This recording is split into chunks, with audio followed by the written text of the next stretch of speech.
Hello everybody, it's Maikito. I hope everybody's having a good day, has had a good day so far. Before I get into the video, two things. First of all, I do know that the video did not go great. I believe that day was like a 1 and 3 day, so obviously it was not a good day at all. But hopefully we have a day like the other one where I said we come back, might have a day where we go bad, but we can go strong. And last time I mentioned that, we swept the next day. So fingers crossed, we can do the same thing again here with this big Saturday slate, which gets into the second point that I was trying to make is it's a big slate. And usually even with these big slates, you guys know that I'm a quality over quantity guy. Just because it's a big slate doesn't mean that I'm gonna have a lot of picks, because I'm only gonna find what's best, what I like, that's good enough for the video, that I feel confident on. But good news, not only is it a big slate, but two, I actually have a lot of picks for you guys. So I have a lot of picks to go through. Pick and choose the ones you like. You could like all of them. It is completely up to you. And as always, if I do have any added plays, they will be in the pinned comment either later tonight or it could be tomorrow. More than likely tomorrow when lineups are out, lines change and stuff like that. So keep an eye out for those if you want even more picks. But I'll just get straight into the player picks. The first player prop that I found that I like is Enciso to go higher than 1.5 shots playing at home for Ipswich, going up against Wolves. I took a 2.0 line as an added play in the last video, and I know it's 2.5 line for plus money on PrizePicks. It's really popular, or it's going to be a popular play.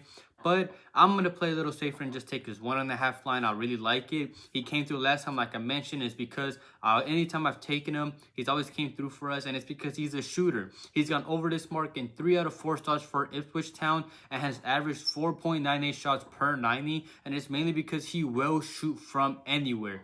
23 of his shots were from outside the box, 12 from inside the box, 22 with his right, 9 with his left, 4 headers. So he will shoot from anywhere, outside the box, inside the box, right foot, left foot. He just will shoot, which is what I really like about him.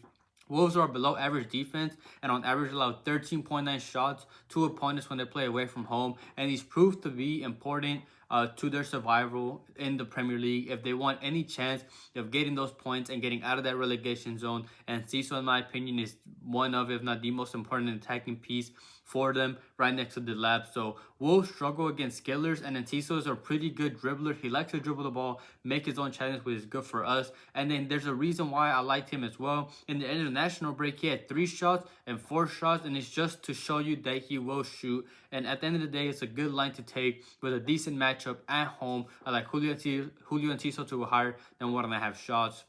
The second player prop that I found that I like, I've taken him before, and that's Aspas to go higher than 1.5 shots playing away from home for Celta Vigo going up against Mallorca. Last time I took him, he DNP'd because he didn't start, and that lineup was at 2.0. But now I expect him to start, which is really the only worry that I have with this pick, is whether he starts or not. But he is projected to start, and now his line is at 1.5. Mallorca are a good defensive team at home when it comes to allowing goals, aka not conceding, but that doesn't change the fact that they still allow a good amount of shots. On average, they allow the 5th most shots to opponents at 13.2, and they're not like a team that they allow less shots when it comes to playing at home. They allow the exact same amount at home and the exact same amount away. So that's good for us. And they're weak at defending long shots. And Iago Aspas is a long shot taker. 26 of his shots have been from inside the box, 16 from outside the box. And he's their set piece taker. So if he has a good free kick opportunity or to get a penalty, he will be the one taking those shots, which is obviously good for us as well. And on average, he takes 2.68 shots per 90, which is good for us. And like I mentioned before, when his line, when it is out, is usually at 2.0.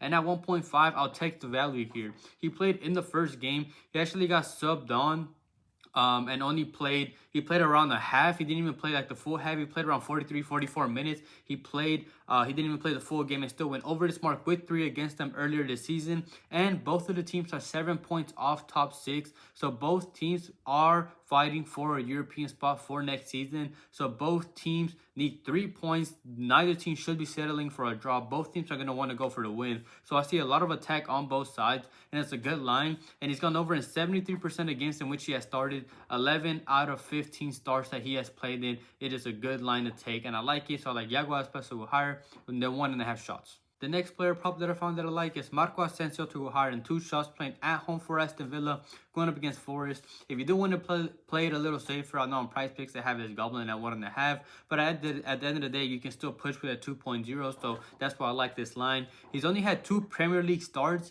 He went under in one of them with 0 going up against Liverpool, who allowed the least amount of shots out of anyone in the league, and in the other one, he went over with 3 against Chelsea, who actually allowed the 4th least amount of shots in the league. So he still will shoot against these tough matchups. And on 3 games off the bench that he's played so far for Aston Villa, he went over with 4 in only 27 minutes against Ipswich Town, who allowed the 5th most shots to opponents. He didn't have any in 22 minutes against Palace, and then he had 2 in 23 minutes against Brighton, who allowed the 5th least amount of shots. So now it shows you that even with these tough matchups, Liverpool, Chelsea, Brighton, he still will take those shots. But Forest are not a tough matchup. They allow the 6th most shots to opponents on average at 13.9, and obviously that goes up a little higher when they play away from home. And it's mainly because Nottingham Forest are a team that do not play possession of the ball. They like to hold teams off, tire them out, and hit them off the counter attack. And Marco Asensio is a shooter. In 8 Ligue 1 starts that he had with PSG before he joined Aston Villa in the beginning of the season, he played in France for PSG. He started for them in 8 games, and he had 2+ in 6 out of those 8 games. He does shoot the ball. He's a long shot taker. If you watch him or know anything about soccer and have followed his career, you know that he will take those shots from outside the box. He's taken 7 from inside and 2 from outside the box so far for Aston Villa. And he came off the bench last game. I mentioned when he had those 2 shots against Brighton, he had 1 goal and 1 assist with 2 shots. So he's proving to be a very important and key part to their attack. And 2.0 with a good matchup. I like this line at home. So I like Marco Asensio to higher than 2 shots at home for Villa, going up against Nottingham Forest. And then this last player prop that I found that I like is Maignan to go higher than 2 saves, playing at home for AC Milan, going up against Fiorentina. Milan just played a cup game 3 games before this game, 3 days prior, so they are not fresh at all. And it's not like they rotated their players. They played pretty much all their starters, so they're gonna be tired, and that's good for Fiorentina. And honestly, as long as, fingers crossed, Fiorentina does not take an early lead in this game and they'll just defend the whole game, I easily think he gets at least 2. He's had 2+ and 72% of games. 21 out of 29 games he has got at least 2 saves, and Fiorentina on average allowed the 9th most saves to opposing keepers at 2.8. He went under in the first game, but that was because they took an early lead in that game. But now they're away from home, so I expect them to struggle a lot more. And AC Milan are weak at defending counterattacks, while Fiorentina are good at taking them. So Maignan will have work to do. Both teams are fighting for a top 6 spot, so both teams need those points. They both will be attacking, and there's no reason to over-explain this. At 2.0, I like this line. I like the safety net you're getting here. So I like Maignan to go higher than 2 saves at home for AC Milan, going up against Fiorentina.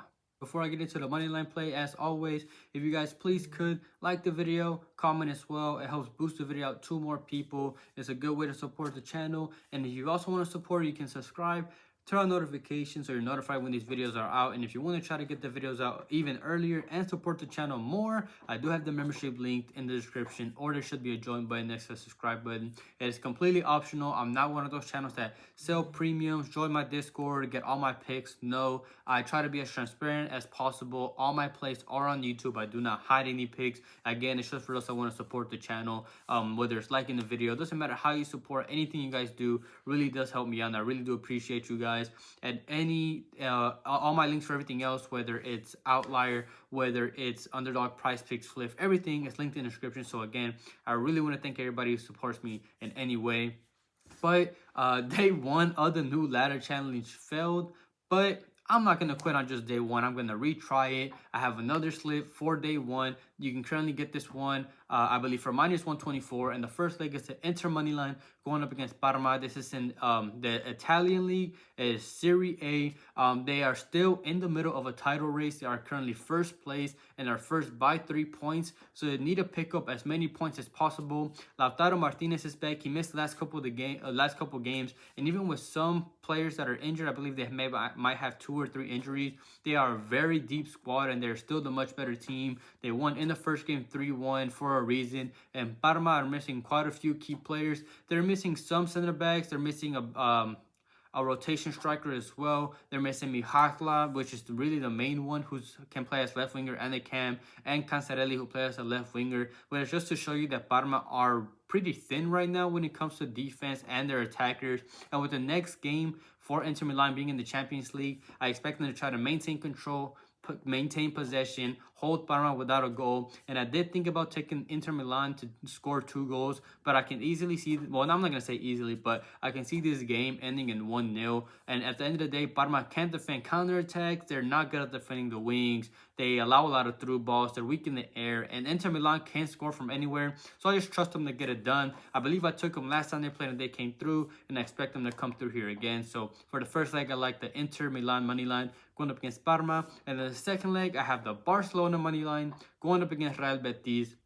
Betis have been good recently, and in general this season they've been pretty good. But Barcelona have just been the much better team. And Real Betis are going to be out Isco. They won't have Isco. They won't have Roca in the midfield. They won't have Esalhuli on the wing. So it's just to show you that they're kind of missing a piece in the attacking midfield, defensive midfield, and on the wings. So even then, they're a little spread thin as well. And they played in Barcelona in the Copa del Rey, and that was Barcelona destroyed them 5-1 at home, and now they're at home again. And at the end of the day, I feel like it's going to be too much for Real Betis to handle. Betis have struggled in general when they've played away from home in both the attack and on defense. In the league, they have scored 16 and conceded 20 in 14 games. So they might score a goal, but they do concede a goal. And it's just whether Real Betis can hold Barcelona off. But no team has been able to stop them from scoring. Barcelona have the best attack at home. They have scored 40 goals in 14 games. They have the best home attack than anybody else. And they have the second best defense at home, only conceding 10 goals in 14 games. And they're only first place in the league by 3 points as well. So they need all the points that they can take. And Real Madrid, who is second place, actually plays earlier in the day. So they can see what they need to do. Even if Real Madrid lose, then they can win, get a 6-point lead, or even if they draw as well. And if Real Madrid win, they need that win to be 3 points still ahead. And just like Inter Milan, I expect them to get it done, especially with Betis missing some key players in the squad. I expect Barcelona to just outscore Betis if Betis can score at all. So like the Barcelona money line against Real Betis, and that's my split for -124 for part 2 of day 1 of the ladder challenge. Thank you everybody for watching. Quickly going over last video's picks. Even when we fail, I'm still going to talk about the picks. I did say it was a 1-3 day. The only one that came through was Travers to go under 3 saves. Even if you took him at 2.5, he still came through. We had Lejeune to go under on passes. That was an added play. He would have gone under. He only went over by 4 passes, and that was because they were down pretty much from the beginning of the game. So he wouldn't have got those passes if they would have been tied or winning. And then Harry Kane to go under 4.5 passes. He played the full game. He took that 5th shot, and they got subbed out right after, which was really frustrating. And Augsburg got a red card and were a man down. So it's just a culmination of a lot of things that was unfortunate for us. And then we had, obviously, day 1 of the ladder challenge. Needs to score 2. They only scored 1. The other keeper had 8 saves, had a great performance. Nice were projected to score 2 goals. He did great. And then we have Vallecano to score a goal, and they didn't score a goal. They had so many chances. Just overall, this day was just frustrating. Just a culmination of things that could have gone wrong did go wrong. So even that Travers play where he couldn't get go over, he got those 2 saves at the very end of the game, so that could have gone wrong as well. But like I mentioned, days like that will happen, and hopefully, like last time when we have bad days, we can come back even stronger and fingers crossed sweep the day. I do have a lot of plays, so we have plenty of chance to have a good day. And if I do have any added ones, they will be in the pinned comment like I mentioned before. But other than that, I hope everybody has a good night, a good day, and we can cash out tomorrow.